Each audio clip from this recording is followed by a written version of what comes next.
Hello అండి, నేను doctor K Vinod Kumar, consultant neuro physician in KIMS sunshine hospital. So brain stroke అంటే brain లోపల ఉన్నటువంటి రక్త సరఫరా అనేది డిస్టర్బ్ అవుతుంటుంది. ఓకే, సో దానివల్ల బ్రెయిన్లో ఒక ఏరియా అనేది వర్క్ చేయదు. సో ఆ వర్క్ చేయకపోవడం వల్ల మన బాడీలో వచ్చే వీక్నెస్ కానివ్వండి, ఓకే, అంటే బాడీలో వచ్చే చేంజెస్ను మనము స్ట్రోక్ కింద తీసుకుంటాం. ఓకే, స్ట్రోక్ అనేది ప్రధానంగా 2 రకాలు ఉంటుంది.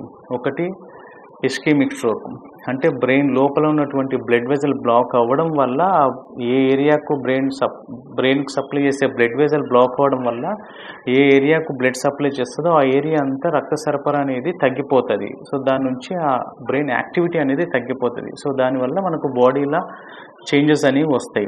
దాన్ని ఇస్కెమిక్ స్ట్రోక్ అంటాం. ఇంకొకటి ఏంటంటే హిమోరేజిక్ స్ట్రోక్. హిమోరేజిక్ స్ట్రోక్ అంటే బ్రెయిన్ లోపల ఉన్న బ్లడ్ వెజల్ బ్రేక్ అయిపోతుంది. సో దానివల్ల ఏంటంటే బ్రెయిన్ లోపల బ్లీడ్ అనేది వస్తుంటుంది. సో దానివల్ల మనకు ఆపోజిట్ సైడ్ చేంజెస్ వస్తుంటాయి. దాన్ని మనం హిమోరేజిక్ స్ట్రోక్ అంటాం.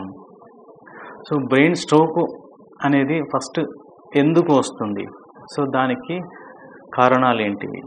ఓకే, సో అదేంటంటే కొన్ని అంటే నాన్ మోడిఫైయబుల్, అంటే మనం ఏమీ చేంజ్ చేయలేనటువంటివి.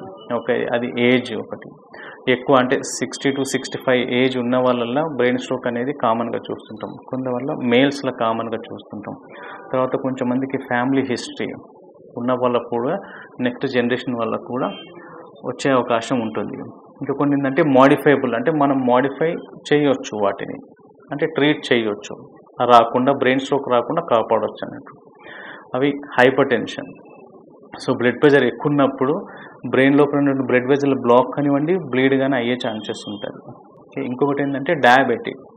సో డయాబెటిక్ వల్ల కూడా బ్రెయిన్ లోపల చేంజెస్ అనేవి వస్తుంటుంది. కొన్ని ఇయర్స్ తర్వాత షుగర్ లెవెల్స్ ఎక్కువ అయిపోయినాయి అనుకోండి, బ్రెయిన్ ఉన్నటువంటి బ్లడ్ వెజల్స్ అనేవి బ్లాక్ అయిపోతుంటాయి. ఓకే, సో దాంతోపాటుగా ఒబేసిటీ, ఎక్కువ లావు ఉన్న వాళ్ళకు, అంటే ట్రంకల్ ఒబేసిటీ ఎక్కువ ఉన్న వాళ్ళ